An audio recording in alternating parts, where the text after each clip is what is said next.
Here we are, Real Recovery Talk. I am your host, Tom Conrad.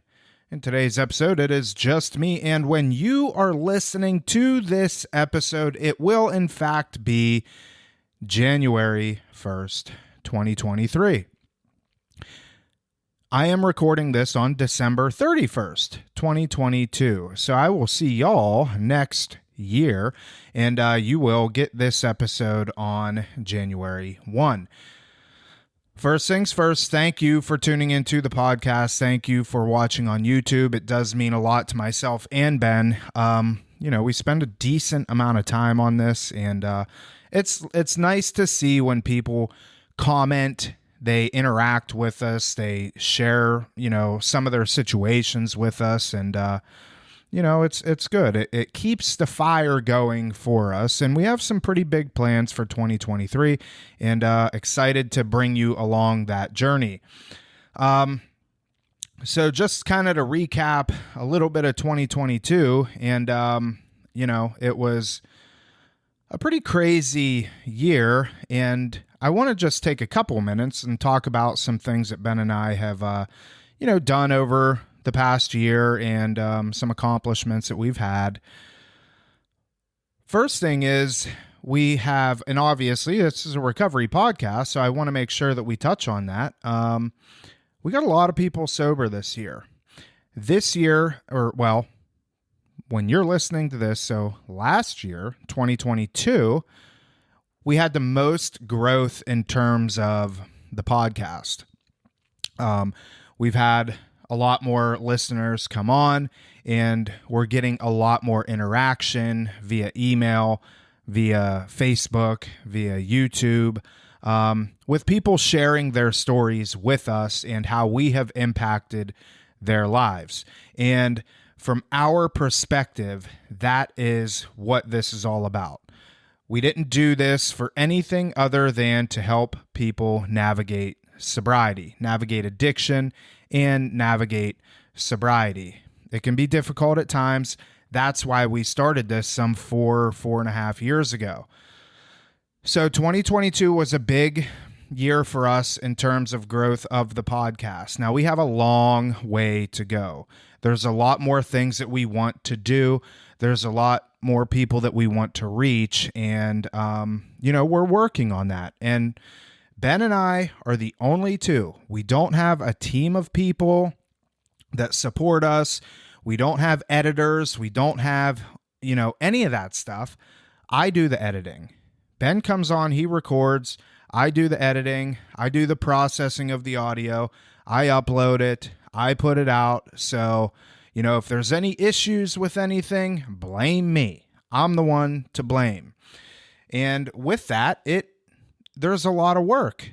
There's a lot of work involved in being able to put this stuff out, but it is something that we enjoy, and it is something that we're going to continue to do. So that was a big accomplishment for us. The podcast did grow pretty decent in 2022. Another cool thing with us, because of the podcast, because of the YouTube, we were able to actually bring people into our center, and people got to experience what we have to offer on a firsthand basis. They were able to come into our treatment center, Rock Recovery Center, and they were able to get sober. And a lot of the people that have come through via the podcast are still sober today. And it's a cool thing. It's a cool thing for us to be able to experience. We never thought that this is what this podcast was going to do. It's proving us wrong every single day. It's fun, it's enjoyable, so on and so forth. My family did great in 2022. One thing, and as you all know, my dad suffered a massive stroke, and that impacted us pretty substantially. The good thing is he had the stroke on June 14th, and he's been living with us ever since, and he's doing great. His vision has come back, not 100%.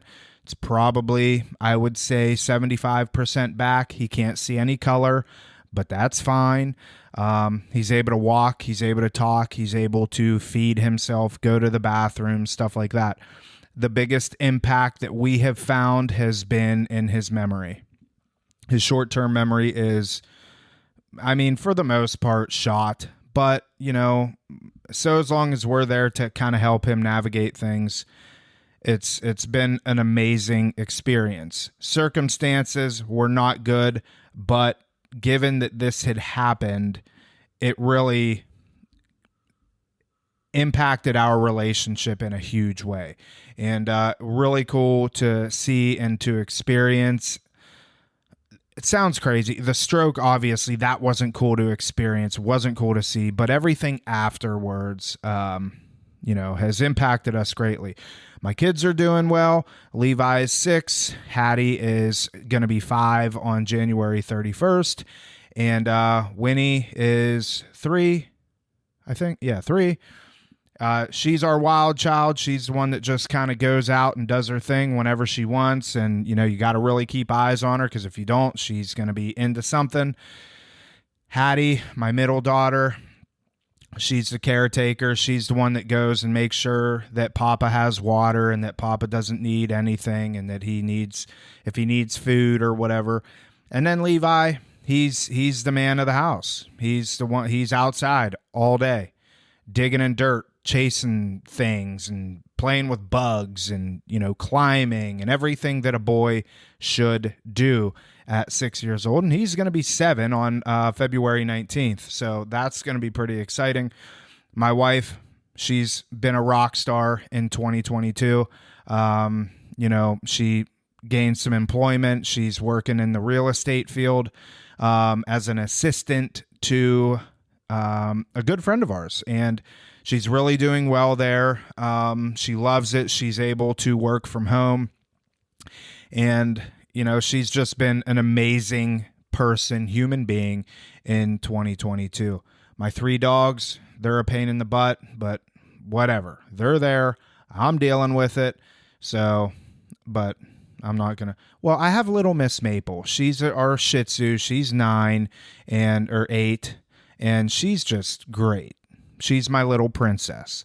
The other 2, Molly, which is a Bernedoodle, she's psycho, and Ruby is a Bernedoodle, Golden Doodle, and she is semi-psycho. But I love them. They're cool dogs. Glad I have them for the most part. And so 2022 has been awesome. I'm really looking forward to 2023. And I'm excited. I really am. I'm excited to see what it has to offer. So what I wanted to do real quick, and Ben can share with you in a later episode what his 2022 was like. What I want to do is share with you something, and you guys all know that I like this book right here. It is the John Maxwell devotional. It is the Maxwell Daily Reader. Now, I could do what some people do is they pick this book up and they'll take stuff out of it and repurpose it and make it their own. I want people to know that this, some of the content that I talk about, it's not my own. It's not unique to me, but it is unique to John Maxwell. And I think John Maxwell is one of the most influential people of this day. And this book is really good. I highly suggest people get it if they want to have a devotional. And it's not focused on sobriety. It's not focused on recovery. But what you will find is the majority of the readings you can relate to. So I wanted to just take December 31st's devotional, and I'm not going to read it. I just want to cover the points because I think it's really interesting, and I want to tie it into recovery. And point number 1 is, well, the title of the devotional is The Law of Legacy. Every person leaves some sort of legacy. For some, it's positive, and for others, it's negative. But here's what we know. We have a choice about what legacy we will leave, and we must work and be intentional to leave the legacy that we want. And there's people that are still ripping and running, still drinking and drugging, that have bought into the idea that the legacy that they are going to leave is going to be a negative one. I was that person when I was an alcoholic, or I'm still an alcoholic, but when I was actively drinking, I had bought in and I was okay with the fact that I was going to be a drunk for the rest of my life. And it wasn't until I got sober that I understood, okay, this isn't what I have to do. I don't have to be that person. So if you're out drinking and drugging, think about this, because I think it could give you some level of motivation to get clean and sober. So the point number one is know the legacy that you want to leave. Most people simply accept their lives. They don't lead them. I believe that people need to be proactive about how they live, and I believe that is especially time for leaders. Someday, people will summarize your life in a single sentence. My advice, pick it now. That's interesting. Most people are going to summarize your life in one sentence. What is that sentence going to be? Hopefully mine is, Tom was a really good person. He had a very good heart, and he passed away sober. That's, I would want my sentence to be that. Tom was a very good person. Maybe he helped a lot of people get sober, and he was sober when he passed away. That would be a cool sentence that people could say about me. Point number two is live the legacy that you want to leave. Let me redo that. Live the legacy you want to leave. I believe that to have any credibility as a leader, you must live what you say you believe. If you want to create a legacy, you need to live it first. You must become what you desire to see in others. And I talk about this a lot with our clients. And when I talk about them getting into relationships, I specifically ask them, and I got this from Andy Stanley, again, not my own. Are you the person that you are looking for is looking for? Do you, and what that means is, do you represent the person that you want in your life? So if you're seeking a relationship, in particular, a romantic one, and I do this group in context of helping them understand that now's not the time to be in a relationship or even look for a relationship. Are you the person that you are looking for is looking for? If you want to be in a relationship with somebody that is, unemployed, has 2 weeks clean and sober, doesn't have a job, doesn't have a car, living in a halfway house, really doesn't have a whole lot going on, okay, you can have that. And if you're in 2 weeks of sobriety, you're unemployed, you don't have a car, you don't have a whole lot going on, and that's the person that you want, fine, go ahead. You're not going to do it here, but you could do it somewhere. But if you want a person that is got it going on, they're strong in their faith, they're strong in their sobriety, they have a good trajectory in terms of a career path, whatever the case is, they have healthy boundaries with people, they have healthy relationships with people, they help other people, you need to represent that. When you start representing that, then you are in a position to be with that person. And I think that's what this point is you need to live your legacy. You need to be that person. And that's what I strive to do every day. Now, obviously, there are areas in which we can all improve when it comes to that stuff. And I think that, as long as we recognize that there are areas to improve when it comes to living out our legacy, that's good.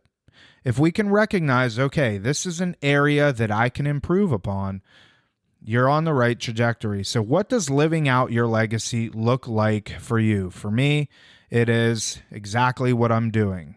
At least I hope, I think. I want people to remember me by the person that I am today, and hopefully will be in the future, helping people achieve sobriety, helping people navigate family situations, helping people navigate addiction as a whole, just being a good person, being a good father, being a good husband, spending time with my children, spending time with my wife, going on trips, having experiences with people, not being grumpy all the time, which is, again, a pain point, something that I try and work on. I'm not grumpy all the time, but, I do tend to get grumpy, don't we all? All right. The third is choose who you will carry on. Choose who will carry on your legacy. I don't know what you want to accomplish in life, but I can tell you this. A legacy lives on in people, not things. Too often, leaders put their energy into organizations, buildings, systems, or other lifeless objects. But only people live on after we are gone. Everything else is temporary. What does this mean for me? When I read that, I think to myself, okay, at any given time, we have 20 people here that are clients of ours, and I want to be able to have an impact on them to the point of they will never forget who I was. And I have that person in my life. It's not my dad. It's not my wife. It is a guy by the name of Jim Rapp. Jim Rapp was one of the first people that I've gotten to interact with when I got sober. He was one of the most influential people in my life. A lot of what I have done over the 12 years of my sobriety now is a direct result of his impact on my life. He was one of the greatest men that I have ever come across in my life. Unfortunately, probably 8 years ago, 9 years ago, something like that, he passed away from cancer. But him and I were extremely close. And the way I knew him was he owned a treatment center down here in Florida years ago, back 2011, 2012. And I actually went there as a client, and he was one of the ones that, took me under his wing and showed me the ropes of sobriety. We developed a huge bond. We got to, know each other very well. I was never into baseball, but all of a sudden I became a baseball fan because he was a huge Yankees fan. He was a retired cop from New York, and he was sober 28 years, I think, when he passed away. But point is that he had a huge impact on my life. His legacy, I like to think, lives through me, because everything that we have done here, or at least what I have tried implementing here at Rock Recovery Center, and everybody else here is on the same page, is a direct result of him. He always told me, if you put the clients first, everything else will work out the way that it's supposed to. And that's what we do. We put the clients first. We understand that first and foremost, ahead of anything, any decision that we make inside of our organization, is it going to impact the client in a positive way? And if it is, then we can do it. We won't make decisions based off of finances. We won't make decisions based off of what we think is going to be beneficial for our pockets or for our business. We're always going to make decisions based off of what's best for the client. And I learned that from Jim Rapp, and his legacy lives on through me. The last thing is, make sure you pass the baton. Just about anybody can make an organization look good for a moment, but the best leaders lead today with tomorrow in mind. They make sure they invest in leaders who will carry their legacy forward. Why? Because a leader's lasting value is measured by succession. How can we help other people get sober? Is through sponsorship. You show people what you have done. You lead by experience. You teach. You constantly are looking to help people. You create people that represent who you are as a person. Like I just said, Jim Rapp is one of those people. A lot of what I do today is a direct result of him. He passed that baton to me. Now, he didn't know that he did. He didn't come to me and say, Tom, here's the baton. I'm going to be passing away from cancer soon. I want you to carry on this message and this legacy. But he did without knowing it. Just the same as Bill Wilson did, I think, in 1935, and how Alcoholics Anonymous came along. I don't know that they had this idea that it was going to turn into helping millions upon millions of people recover from their alcoholism, but they passed the baton. And they did it by the way that they lived, the way that they acted, the way that they communicated with people. They had a huge impact on others. So when you are getting clean and getting sober, that's why I wanted to cover this. I want people to start thinking, okay, it's more about putting down the drink and the drug. Anybody can do that for a period of time. You really can. You can go to detox for 7 days, and you can go to treatment for an additional 30 days, and you can carry on long sustainable sobriety. But what does your sobriety consist of? Are you building a legacy? Are you creating a legacy for yourself? And honestly, I hadn't thought about that until today. I read this, and that's why I love this book, because, a lot of these things that I pick out of this book and that I read, I'm not smart enough. I'll tell you that. I'm not smart enough to think of this stuff on my own. That's why I need people like John Maxwell to do it for me. So think about that. Are you creating a legacy for yourself? Are you impacting others in a positive way?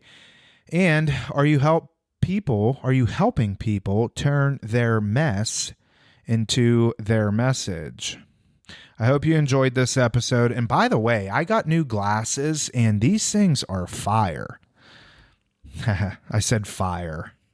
Well, anyways, I think they're pretty cool. I think that they're pretty cool. And there's something going on with my lighting. I don't know why, but this video, it could be light and dark, in and out the whole entire time, but whatever. Thank you for tuning into this podcast, and thank you for watching on YouTube. If in fact this did have some sort of impact on you, and you want to share it with others, please do. And in the end, if you want to reach out to either myself or Ben, you could always email us, tom@realrecoverytalk.com and ben@realrecoverytalk.com. It is January 1st when you are listening to this. I hope that 2023 is a huge year for you. And, that whole new year, new me stuff, well, I suppose there's some weight to it, but let's make a change in 2023. That is it. We will see y'all later.